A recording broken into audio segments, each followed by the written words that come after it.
ada satu kalimat yang saat itu saya yakin kalimat itu terucap dengan getaran hatinya yang sangat kuat dari seorang Basuki Cahayapurnama. Kalau tidak salah terucap, bila engkau menjolimi saya, maka yang kau hadapi adalah Tuhan yang Maha Esa. Tunggu saja, satu persatu Anda akan dipermalukan. Subhanallah.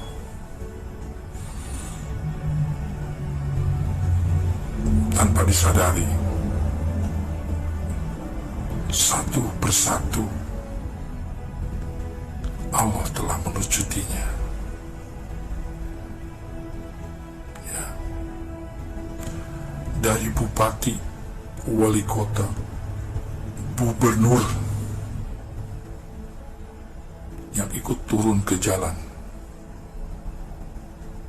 Saya saat itu pribadi sebagai muslim, saya melihat ini adalah penjoliman, ini adalah tekanan politik.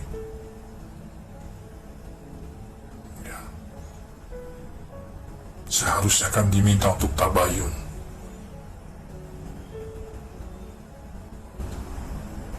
Tapi tekanan politik itu sangat kuat, tapi mengatasnamakan agama.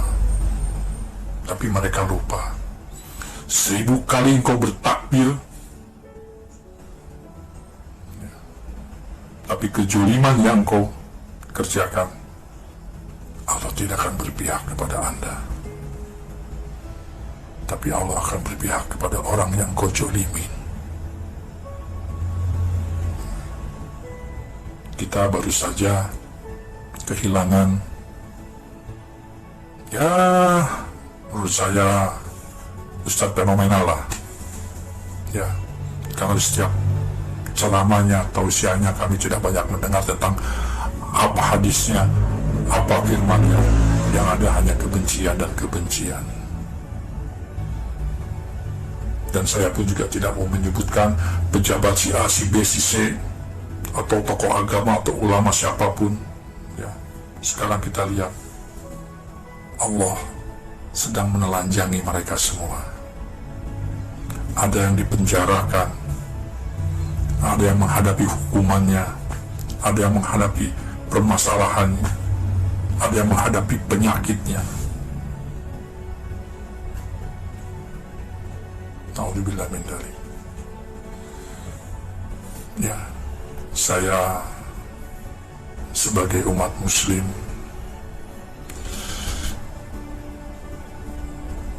bagi ulama-ulama kami, sesepuh-sesepuh kami yang mungkin karena sifat kesombongannya, sifat keras kepalanya, saya hanya menyarankan segera meminta maaf dan bertobat. Ya, jangan sampai kalian meninggalkan dunia ini meninggal dosa kepada orang lain, dan orang itu yang belum bisa memaafkan kalian. Naudzubillah min dzalik. Ya. Coba buka mata hati. Jadi semenjak Ahok keluar dari tahanan, ya, yang dihancurkan oleh kalian itu bukan sekedar Ahok di penjara sekian tahun, tapi apa? Jabatannya dihancurkan, keluarganya ikut hancur, nama reputasinya semua hancur. Tapi tetap, bila Allah berkehendak mengangkat derajatnya, tidak ada yang bisa menyayangi, tidak ada yang bisa menghalanginya. Ya, sekarang ada yang selama ini sangat kuat menggiling opini seolah-olah Ahok itulah penista agama. Menurut saya pribadi tidak. Kenapa saya katakan tidak? Dia bangun musola di mana-mana, Dia bangun masjid di mana-mana. Dia gaji guru ngaji. Dia berangkatkan marbot-marbot masjid. Mimpi aja mereka tidak melihat Ka'bah karena Ahok. Mereka bisa melihat Baitullah.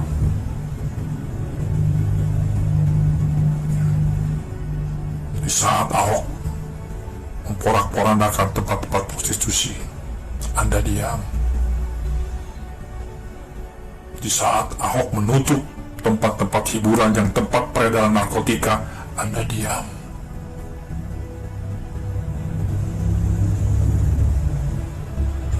Yang perlu Anda ingat, Allah tidak berpihak kepada umat muslim, tapi Allah berpihak kepada orang yang benar. 1000 kali engkau bertakbir di jalanan, tapi engkau merusak, menjolimi orang. Sumpah serapah kalian itu adalah doa bagi kalian sendiri. Perjalanan politik Ahok dari anggota DPRD hingga gubernur DKI. Saudara-saudara semua, kalau kita bicara mengenai Ahok, ya dia adalah sosok yang kemudian kerap kali mendapatkan perhatian dari masyarakat, tetapi ya ada yang mendukung dan juga ada yang tidak mendukung. Itulah situasi kalau seseorang sudah masuk ke dalam ranah publik ataupun apalagi sebagai seorang politikus, yaitu hal yang lumrah ya, ketika ada yang membela dan ketika ada yang tidak berpihak, itu sesuatu yang sangat umum sekali. Tetapi saudara semua, terkait dengan satu kejadian yang cukup viral beberapa tahun yang lalu ketika Ahok menjalani satu proses hukum, memang benar tadi kata Bapak yang sudah kita dengarkan dalam video itu ya. Ada satu dulu ucapan Ahok terkait dengan ya, kalau Anda menzalimi saya, maka lawanmu bukan saya tapi lawanmu adalah Tuhan ya. Jadi kira-kira seperti itu yang kemudian dikatakan oleh Ahok, dan katanya satu persatu akan dipermalukan. Nah, oleh karena itulah beberapa waktu belakangan kadang-kadang muncul pemberitaan mengenai benarkah karma Ahok itu ada ataukah seperti apa. Nah, saudara semua, itu kembali ya kepada persepsi ataupun cara berpikir kita masing-masing. Nanti bagian itu bisa kita bahas, tetapi mari kita lihat terlebih dahulu terkait dengan Ahok dan bagaimana ia memaknai iman Kristen dalam menjalani kehidupan kesehariannya sebagai seorang politikus. Dikatakan bahwa ya Ahok ini ternyata belajar politik dari teladan Yesus Kristus. Nah, kalau kita bicara mengenai Ahok belajar politik dari teladan Yesus Kristus, ada beberapa ayat sebenarnya yang menunjukkan bahwa Yesus itu juga tidak mengabaikan mengenai fakta ataupun dinamika politik ya. Beberapa ayat dalam Alkitab menunjukkan hal seperti itu.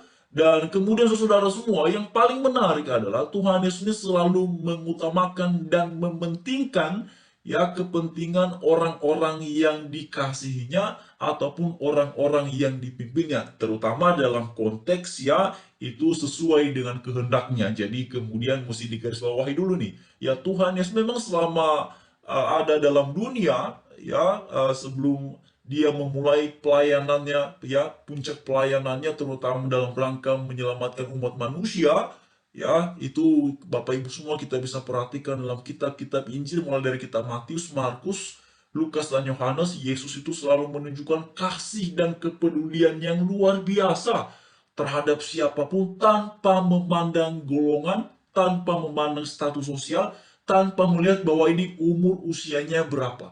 Tuhan Yesus selalu memperlakukan tiap orang secara merata dan luar biasa dengan penuh kasih sayang. Nah, itu yang kemudian saya lihat kalau kita bicara mengenai ternyata Ahok belajar politik dari teladan Yesus Kristus, yaitu memang salah satunya adalah mengenai kepedulian terhadap masyarakat, mengenai kepedulian terhadap warga, dan juga terkait dengan integritas. Nah, ini yang paling penting ya. Kalau kita bicara mengenai seorang politikus, salah satu hal yang kemudian kerap kali disoroti adalah tentang apakah orang itu memiliki integritas ataukah bagaimana. Nah, saudara bagaimana? Menurut saudara, apakah Ahok adalah sosok yang punya integritas? Bagi saya secara pribadi, ya betul ya. Ahok adalah sosok yang punya integritas yang luar biasa. Kemudian Ahok, saya tidak takut mati karena percaya Yesus. Ya, memang kalau dalam keyakinan beriman orang Kristen, hidup kekal itu adalah hal yang pasti dianugerahkan oleh Tuhan, ya ketika percaya kepada Tuhan Yesus Kristus. Jadi keselamatan itu adalah anugerah, keselamatan itu adalah pemberian dari Tuhan sendiri, bukan karena perbuatan, bukan karena usaha manusia. Jadi kalau kemudian Ahok berkata, saya tidak takut mati karena percaya Yesus, ya berarti ini adalah bagian dari Ahok menghayati iman, bahwa kehidupan di dalam dunia ini ya akan berakhir, tetapi akan ada kehidupan selanjutnya bersama-sama dengan Tuhan Yesus dalam kerajaan surga. Puji Tuhan. Lalu lebih lanjut Bapak Ibu semua, saudara sekalian juga dikatakan bahwa belusukan ke masyarakat, tiru metode Yesus. Nah, ini menarik Bapak Ibu ya. Ahok belusukan ke masyarakat, tiru metode Yesus. Nah, memang kalau kita belajar dalam kitab-kitab Injil ya, dari kitab Matius, Markus, Lukas, dan juga Yohanes, memang Tuhan Yesus itu tidak berdiam diri di rumah, tidak berdiam diri di tempat-tempat yang nyaman, ya, tetapi beliau ya Tuhan Yesus justru ya langsung turun ya di tengah-tengah masyarakat, mendengar, melihat, dan menjawab kebutuhan-kebutuhan masyarakat. Itulah yang kerap kali kita melihat bahwa Yesus berjalan dari Galilea ke Yudea, ya macam-macam ya, Yesus terus dikabarkan, diberitakan, Yesus terus bergerak dari satu tempat ke tempat yang lain. Itulah yang dahsyat, yang luar biasa. Ya, dan kemudian itu masuk akal sekali ketika Ahok berkata bahwa belusukan ke masyarakat tiru metode Yesus ya. Jadi Tuhan Yesus Bapak Ibu semua, kalau dalam Alkitab ya, Tuhan Yesus menjangkau ya, bukan menunggu didatangi ya. Tuhan Yesus itu menjangkau, bukan menunggu untuk didatangi. Nah, itu yang kemudian dikatakan bahwa belusukan ke masyarakat tiru metode Yesus. Nah, ini luar biasa Pak Ahok ini ya. Inilah cara-cara Pak Ahok menghayati iman percayanya ya. Belajar politik dari teladan Yesus Kristus ya. Basuki Cahaya Purnama ya. Jadi saudara semua, saya secara pribadi cukup mengagumi ya mengenai Pak Ahok ini, apalagi sekarang beliau juga sudah menjadi ini ya, sudah komisaris Pertamina kalau nggak salah posisinya beliau itu ya. Jadi ya semoga saja beliau akan terus bekerja dengan sebaik-baiknya, karena memang kalau kita perhatikan Pak Ahok ini adalah salah satu politikus juga yang punya kedekatan emosional bahkan ya dengan Bapak Presiden Jokowi, karena sebelum Pak Jokowi menjadi presiden ya beliau adalah seorang gubernur di DKI, dan kemudian wakilnya adalah Pak Ahok ini ya. Dan memang Pak Ahok ini dikenal dengan caranya berbicara yang tegas ya dan keras, tetapi kalau Pak Jokowi dikenal sebagai sosok yang lebih kalem ya, tetapi juga tegas. Cuman ya cara mengekspresikannya saja yang berbeda. Oleh karena itu saudara semua, mari kita terus belajar dan mendoakan bangsa kita, bangsa Indonesia, dan terutama mengenai pemimpin-pemimpin bangsa ini, supaya kiranya mereka boleh bekerja dengan sebaik-baiknya untuk kepentingan rakyat, untuk kemajuan bangsa kita, bangsa Indonesia.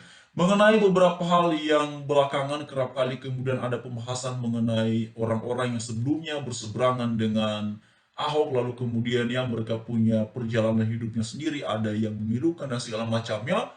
Apakah itu ada hubungannya, ada kaitannya dengan karma Ahok? Ya, itu tergantung Bapak Ibu ya, kembali kepada masing-masing cara pandang kita. Tetapi saya mau sampaikan bahwa di dalam perspektif beriman Kristen, dikatakan apapun juga yang ditabur oleh orang, itu jugalah yang akan dituainya. Orang menabur kebaikan, pada saatnya kebaikan pula yang akan ditabur. Orang menabur ketidakbaikan, ya pada saatnya pula demikianlah yang akan dituainya. Jadi mari terus menjalani kehidupan ini, ya menjadi berkat dimanapun berada, dan terus menginspirasi banyak orang untuk semakin lebih baik, semakin lebih baik, dan semakin lebih baik. Jadi terima kasih saudara semua, salam toleransi, salam Pancasila, dan mari terus doakan bangsa kita, bangsa Indonesia, dan kita doakan terus para pemimpin bangsa ini agar senantiasa bekerja dengan sebaik-baiknya dan senantiasa menjunjung tinggi ya rasa tanggung jawab dan juga integritas.